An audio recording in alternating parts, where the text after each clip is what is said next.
असे दोघेही एकाच तालावर नाचताय. आणि आजची स्थिती अशी आहे की या मतदारसंघामध्ये जे उमेदवार दिलेले आहे याला समोर पर्यायी शरद पवार साहेबांच्या पक्षाला उमेदवार सापडत नाहीये. आज वावी पाटील साहेब रावेरमध्ये तिथे तालुका प्रमुख आहे. त्यांचं बरंच आयुष्य राजकारणात गेलं पण अशी स्थिती त्यांनी कधी बघितली नसेल. अशी स्थिती आज निर्माण झालेली आहे. आणि आज मुक्ताईनगर तालुक्यामध्ये आम्ही काय केलं पाहिजे, रावेर तालुक्याच्या सैनिकांना वाटतं आम्ही काय केलं पाहिजे, भदोड तालुक्यातल्या सैनिकांना वाटतं आम्ही काय केलं पाहिजे. आता हे काय स्थिती आहे, काय स्थिती येऊन समोर झालेली आहे की आज समोर उमेदवार डिक्लेअर होत नाहीये. महाराष्ट्राची जबाबदारी घ्यायची. मुक्ताईनगर रावेर विधानसभा मतदारसंघातल्या, रावेर लोकसभा मतदारसंघातल्या राष्ट्रवादीच्या उमेदवाराला राष्ट्रवादी नेत्याने विचारायचं की सांगा पैसे किती द्याल. तर तुम्ही महाराष्ट्राची, उत्तर महाराष्ट्राची जबाबदारी घेतली, तुम्ही उत्तर महाराष्ट्राचे नेते आहे, तुमच्या घरात प्रदेशाध्यक्ष पद आहे.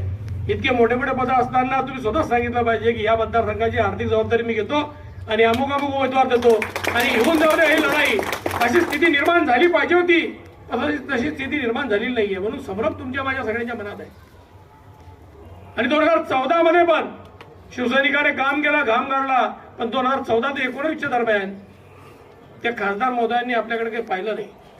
किंवा ते आता जे बँकेची लयलूट चालली आहे 1924 मध्ये, तर बँकेची लयलूट चालली आहे. पण लूट करतो कोण आहे, तो डीजे वाजवणारा, तो फेसबुकवर ते व्हॉट्सअपवर काहीतरी स्टेटस वगैरे, ते काय फेसबुक व्हॉट्सअपवर समजत नाही पण त्याच्यावर स्टेटस समजा ठेवणारा राष्ट्रवादीचा पदाधिकारी भाजपचे उमेदवार डिक्लेअर झाल्यावर स्टेटस ठेवतो. संभ्रम निर्माण होणार आहे तर काय.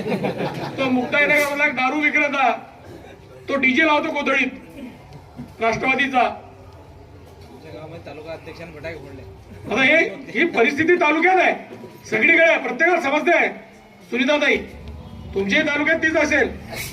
कारण काही बगल बच्चे काही आधी इधर आधी उधर असं नाही, असरानी सारखं काम या मतदारसंघात झालेलं आहे. आणि मग ते सोन्यासारखं होईल की आधी इधर उधर आधी इधर मेरे पीछे कोई नाही भी. ही परिस्थिती निर्माण होण्याची मुक्ताईनगरमध्ये दाट शक्यता निर्माण झालेली आहे.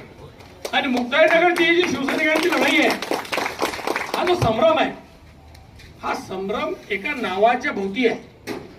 त्या नावाच्या ऐवजी दुसरं नाव असतं झोकून देऊन काम केलं असतं. ही शंका नसती, शंका कुशंका नसती. कारण एका विचाराने पछाडलेले लोक आहे आम्ही, एका विचार घेऊन चालणारे लोक आहे आम्ही. आणि आम्ही सामान्य कुटुंबातले आहे.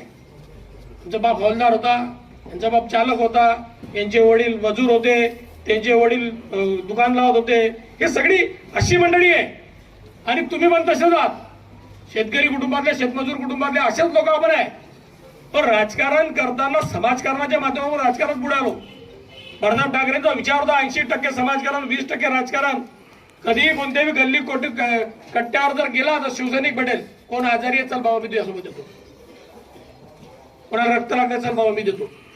रक्त देण्याची जर मला असं वाटतं रक्तपेढी कोणाजवळ असेल तर शिवसेनेजवळ असेल. बाळासाहेब ठाकरेंच्या विचाराने अँब्युलन्स कोणाजवळ असेल तर शिवसेनेजवळ असेल. त्यामुळे 80% समाजकारण करता करता आम्ही कधी राजकारणी झालो आम्हाला समजलंच नाही. आणि या मायबाप जनतेने, ह्या मायबाप मतदारांनी आम्हाला आमदार कधी केलं हे बी आम्हाला समजलं नाही. आजही आमदार कधी वाटत नाही, झाल्यासारखं कधी वाटलंच नाही. कारण समोरच्याने वाटूच दिलं नाही. कटकारस्थान, कूटनीती काय असेल नसेल ते सडक कट बनवणे तुम्ही बघितलं असेल.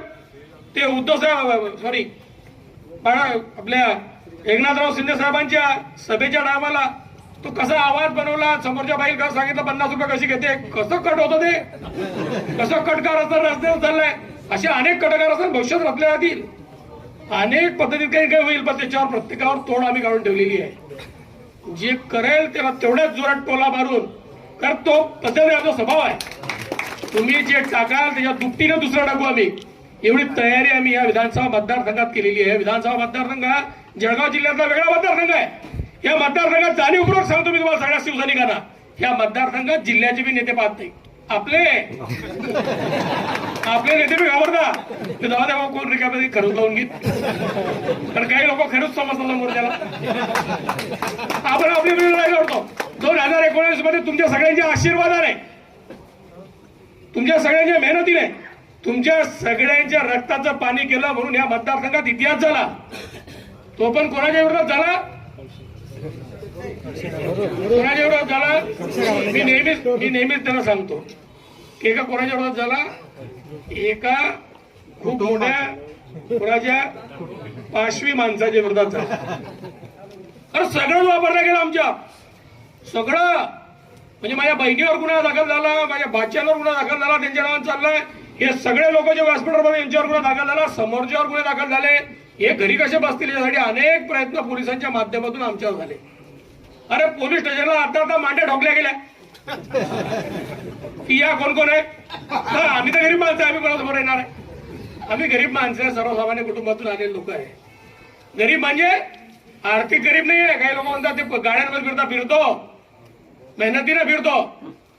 आम्ही ते 30 वर्ष विधानसभेमध्ये ब्लॅकमेलिंग केलेली नाही आहे.